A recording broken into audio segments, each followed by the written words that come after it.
Yeah, welcome back to another episode of the Format Podcast. Got a pretty interesting show for you here today. We are going to talk some LeBron James, and this dude just can't keep his foot out of his mouth. But before we get to that, if you're here on YouTube and you haven't already, you know what time it is. Go ahead, click that like, that subscribe, and that notification bell. Make sure you're kept up to date whenever we drop new content on the channel.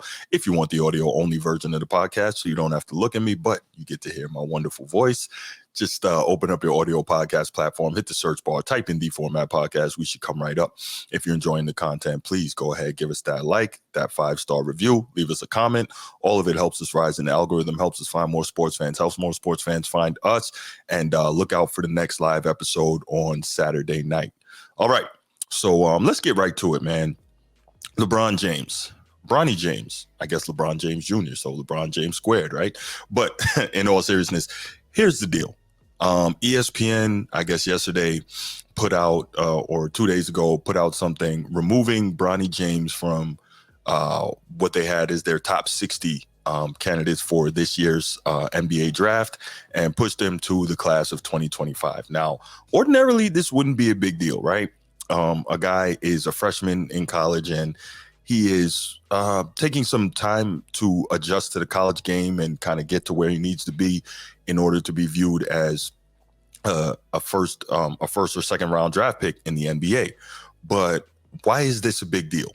Of course, because it's Bronny James, aka LeBron James Jr., and there's a few different angles here. And one of them is obviously LeBron has stated on multiple occasions that it would be his dream to play with his son in the NBA on the same team. The other is that obviously Bronny, as it looks right now, is not having a great season and is taking, a bit longer to adjust to the college game and may not be ready after 1 year to come out and make the jump to the NBA. So, I mean, these are the things that we're talking about. But obviously, when you're dealing with a LeBron James, this is always a bigger deal than it seems. So, LeBron had some things to say following ESPN adjusting their evaluation of his son, and we'll get to that in a minute. But in the meantime, let's go ahead and listen to some comments, from ESPN Unsportsmanlike featuring Chris Canty, Michelle Smallman, and Evan, and let's hear what they had to say about this whole situation. Basically, it was a report that ESPN has removed the Bronny James from its 2024 mock and now projects him to be selected in the 2025 draft. He quote tweeted it and said, "Can you all please just let the kid be a kid and enjoy college basketball? The work and results will ultimately do the talking no matter what he decides to do. If y'all don't know, he doesn't care what a mock draft says. He just works. Earned, not given." Okay, here's the issue with this. A year ago, LeBron James put out on Twitter that his son is better than most of the players in the NBA and could start around the league right now. And some of the games he watches on League Pass have players that his son could start over. LeBron James has said forever that he wants to play with his son. You can't be the one that initiates the conversation and then be mad that we're having the conversation. He's asked us to do this. I don't want to talk about LeBron's kids. I don't think we've ever mentioned his daughter on the air, nor are we going to. I don't even think we've mentioned his other son on the air that much because he doesn't do this. Bronny James is a college basketball player who is good enough to stand on his own as a college basketball player that we can say should be an NBA player, shouldn't be an NBA player. I don't want to be scolded by LeBron James for talking about his son when he has walked us into that conversation. Also, he's saying mock drafts don't matter. That's what we do. We are in the media looking at the talent and projecting where they can go. It's part of the process. It's part of the job. But to your point, Evan, he can't be mad that this is part of the news cycle when he knows that everything he says and everything he tweets is part of the news cycle. It's not like LeBron James is new to this. He understands that his words, whether they're typed out or said verbally, they carry weight. And especially when it comes to his son and what his future is going to hold, we're going to talk about what LeBron James is saying. So he is feeding the beast in that regard. Yeah, he put the battery in all of our backs when he said he wants to play with his son, Bronny. Exactly. He let it be known, like, this is something that I eventually want to be able to do in my career. Here's what I will say. You're the second best basketball player ever, and your son plays ball at a major college program. Of course, we're going to talk about your son, Bronny James. Yep. Of course, that's just a part of it. Those are table stakes. Look, there is a lot of privilege that comes along with being LeBron James's kid, right? but avoiding people talking about you is not one of them. So that's some interesting commentary there, and a lot of it makes sense. And where it's frustrating for me, okay, and I know I'm going to get the whole, oh, you a LeBron hater, man, whatever. But where it's frustrating for me is this. So as we heard in the clip, LeBron James has been saying for a couple of years now that he wants to go and he wants to have the opportunity to play in the NBA with his son. And that's totally admirable. If LeBron is still able to do it physically and his son is good enough, man, go for that. I got it. Now, for me, utilizing that to hold a franchise hostage and to possibly take a roster spot from someone who may be more deserving, not really feeling that, but it is what it is.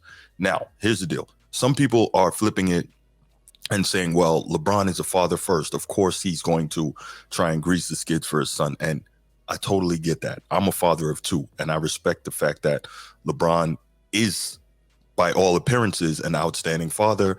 He's present. He loves his family to death, and as it should be, right? So for me, you don't get extra credit for doing that, but it is good to see, especially, with the negative stigma and stereotypes around Black fathers. So it's awesome to see what LeBron is doing for his kids. Now, that said, LeBron is supposed to be such an incredible evaluator of talent, etc.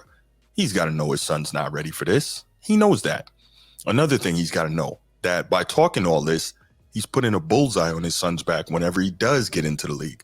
Remember when Lonzo Ball's dad was talking all that stuff about Lonzo before he got into the league, and Lonzo's first game, I think it was Pat Bev, picked him up like almost full court, and they really gave him a rough time. Do you really think that people aren't going to go at Bronny when he gets in the league because they couldn't go at his dad the same way? I guarantee you, they're going to go at Bronny and they are going to attack him. They're going to try to lock him down.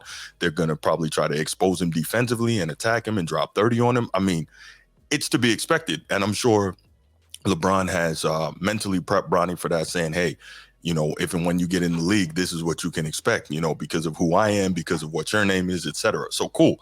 But the fact that it's really frustrating to me that you have LeBron saying last year, oh, LeBron could, Bronny could play in the league this year. What was the exact tweet, the exact comment? Man, Bronny quote, man, Bronny definitely better than some of these cats I've been watching on League Pass today. Blank, lightweight, hilarious, with 4 laughing emojis, laughing, crying emojis, unquote. So you're saying that, that's bringing your son attention that he probably doesn't need, right?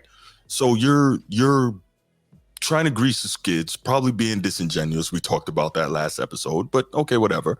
You're saying that your son is probably better than most of these cats in the league. Yeah, I doubt it. Now, let me jump in here real quick with something else. I don't want to seem like I'm attacking Bronny, because I'm not. This is much more about his dad than it is him. You don't hear him out there talking. You don't hear him out there making these, grandiose statements and all that. And I want to make sure that I give him props for all the work that we know he's put in after a dangerous, scary, possibly life-threatening situation with the cardiac arrest before he started playing ball at USC. So a lot of props to him. Prayers went up for him when that happened.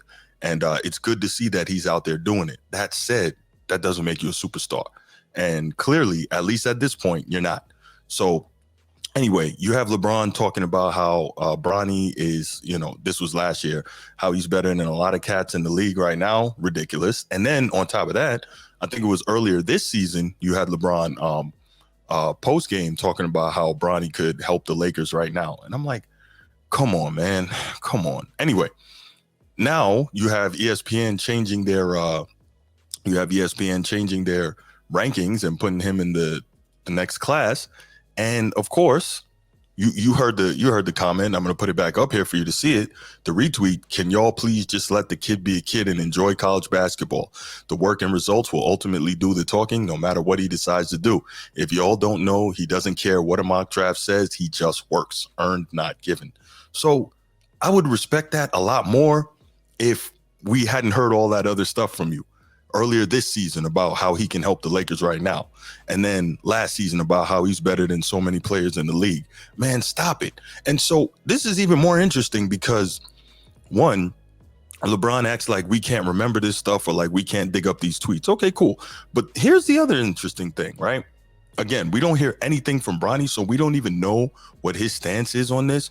But I was thinking about this with LeBron being the most look at me player in the NBA, in the history of the NBA.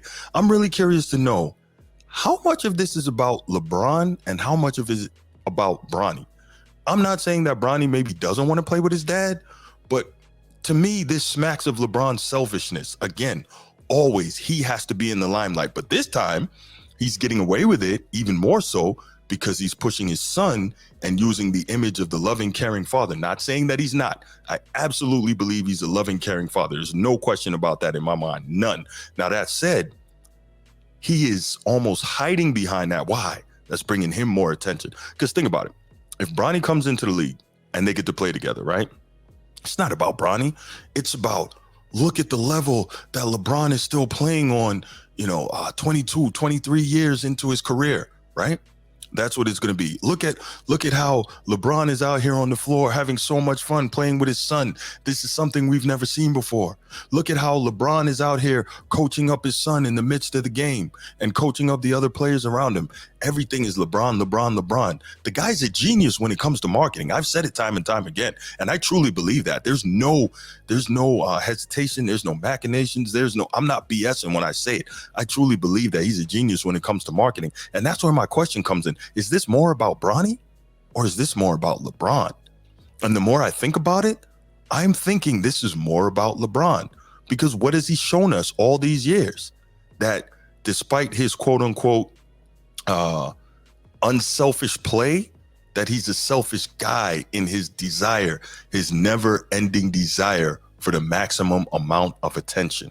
So in a way, I'm kind of worried for Bronny, because he might be a guy that needs 2, maybe 3 seasons in college before he's ready to be a quality or impact NBA player. Is LeBron willing to wait around long enough for that? We don't know, because he's made it clear he wants to play with Bronny, right? Hey, I don't know. This is really interesting, but it is what it is, and I'd love to hear your thoughts on this. Go ahead, leave your comments in the comments section. Can't wait to hear from you. Can't wait to get back to you next episode, and I'm out. Peace.